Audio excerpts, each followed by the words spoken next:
Damn. Hello, dear. So, So I learned about the Pyro Pups a couple of streams ago. Yeah, that's true. That's true. That's still nuts. That's still kind of crazy that you never knew about that. But still, I didn't know about this. So I mean, hey, it makes sense. It's all good. It's all good. What are you looking for, dear?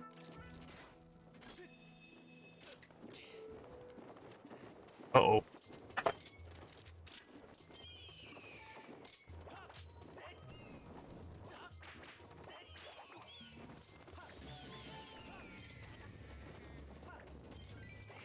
Ooh-ah.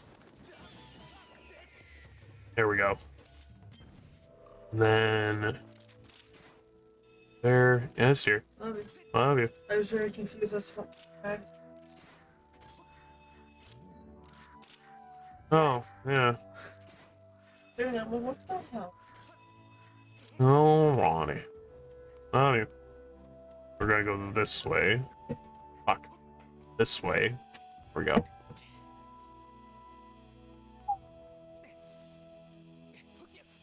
And if I remember correctly, no, you don't throw a bomb into there. Never mind. I was trying to think, like, what was so important about the smokestack, but I guess I'm just messing up as per usual. Time to see the plane once again. Exactly, Dan. Exactly. Because I went on about this when we played through this over a year ago or so. But like I said, the Lanero Sand Sea, this section of the entire map with Skipper's Retreat and such, probably has to be my most favorite part. Just because of everything that's here. So as we know, Skipper used to be the captain of the ship that carried Nehru's flame. Like in the ancient past, in the era of the goddess. Skipper had a crew of hundreds, believed to be hundreds, both on ship and on land. Ghost! Well, what'd you learn? Stop fucking about. Anyway, sorry, the cat got onto the printer again and pulled something off the wall. Stop it! You don't need duct tape, you oh my god. Stop it.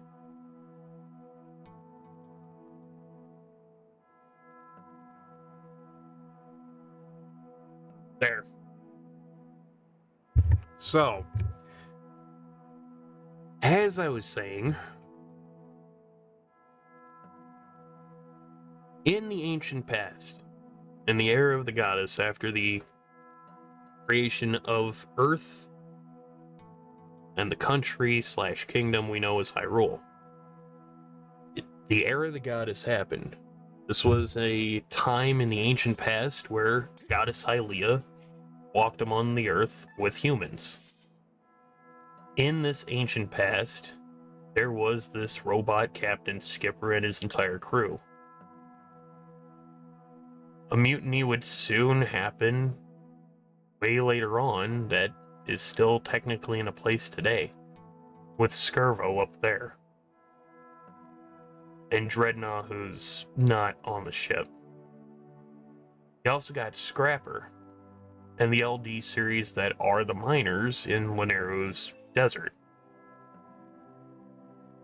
Of course, in the era of the goddess, we know that the ancient battle ensued. Demise emerged from the underworld, literally creating a rift between space-time realities. He tore a goddamn rift through the Earth's crust and emerged into Hyrule, or in the ancient past was known as the Surface,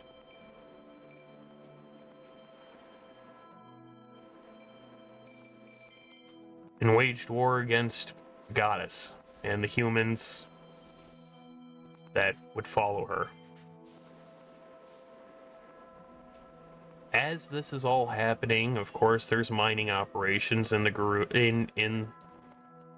in the Lanero Sea, trying to get more and more and more of these time-space stones, time-shift stones.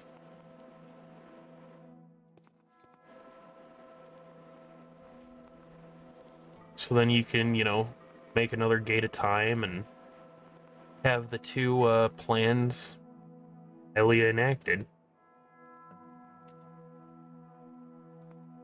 We already know what happened. Demise emerged, and we already know that this hero of the Era of Sky and Zelda, the Era of Sky, and Groose went into the ancient past, stopped Demise, and rewrote their present. They can't go back to their own home, their own existence, their old reality. They can't do that. They rewrote it by going in the past and stopping him. But what's very eerie is we get a very similar constellation design. By the way, OAF, is that the Titanic kind of canon with the photo on the wall? I wouldn't say the Titanic itself, the reference kind of, but I get what you mean. That's been an old and golden one. But what's really messed up is we know that the Sheikah are the royal family's devout servants ever since the era of the goddess. We have a likely theory going on for years now that the Sheikah made the robots of the desert, the LD series. There's the tie-in with Nehru wisdom and, the Sheikah being wise and all that. There's all of this. But out of all of this ancient lore, or out of all the findings, translations, texts, the games, the stories, out of all of this info that I know, that Dan knows, GS, LH, and several people I talk with, we all know this. The one thing I can't understand is, what's up with the airplane?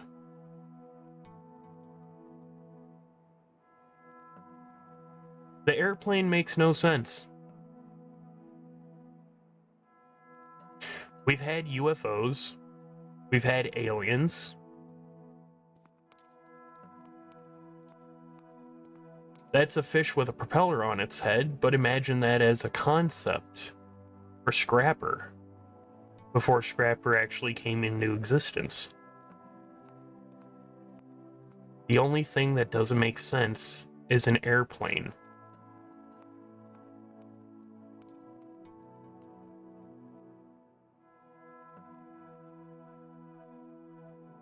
Not in a single Zelda game have we had an airplane.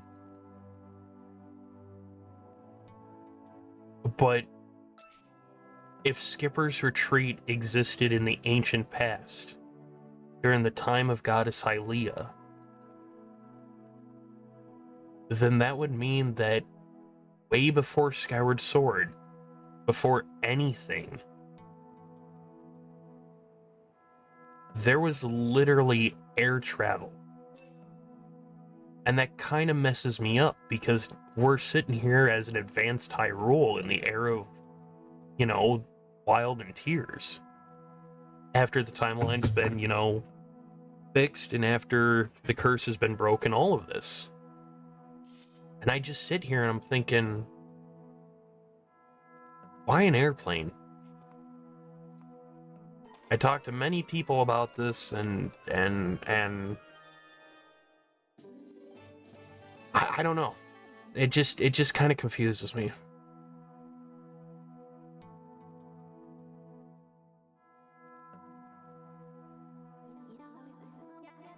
It's a ship containing Nehru's flame. There's 90% chance that the synthetic life forms assembled here are the crew. And, this image would indicate that the ship's captain spent many happy days among his many crew members.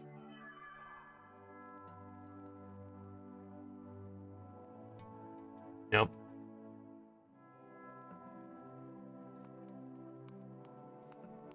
If I just detected a bug infestation in the upper area of the house. Oh no, duh. That's already happened.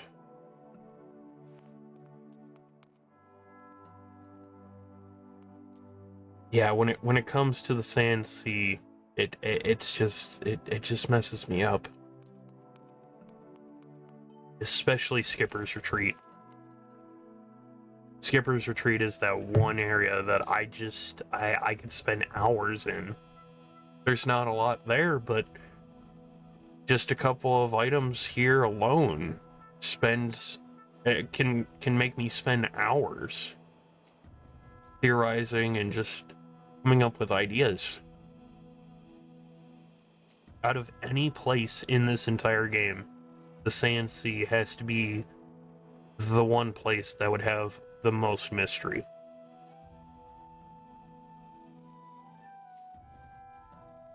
Alright.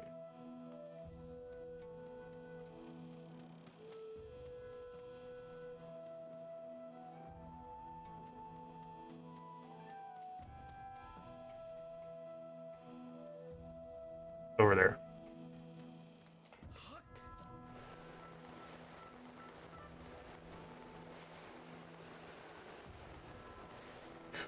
What the fuck?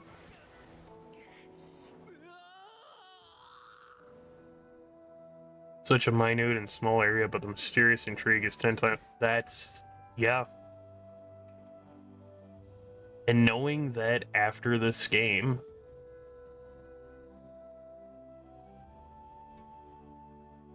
that Groose, knowing that he couldn't have Zelda, imagine it, Groose comes to the entire Lanero Desert and becomes a rich baron, selling off whatever time space stones he could find and whatever kind of valuables he could find in the desert, because out of anybody, I do agree that Groose came to the Lanero Desert. Groose is the first Gerudo. Groose is technically affected by Demise's curse because Groose stepped in and helped catch Zelda and helped Link and Old Impa and Young Impa and all of them. Groose being the first Gerudo, biologically would be the ancestor of Ganondorf Dragmire.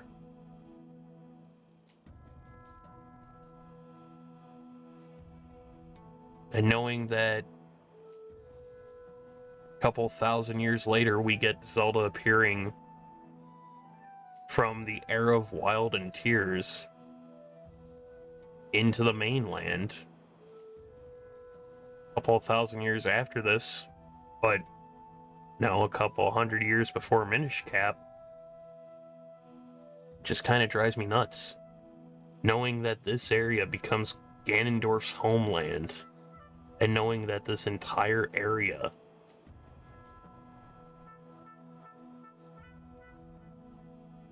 eventually becomes Ganondorf's execution site.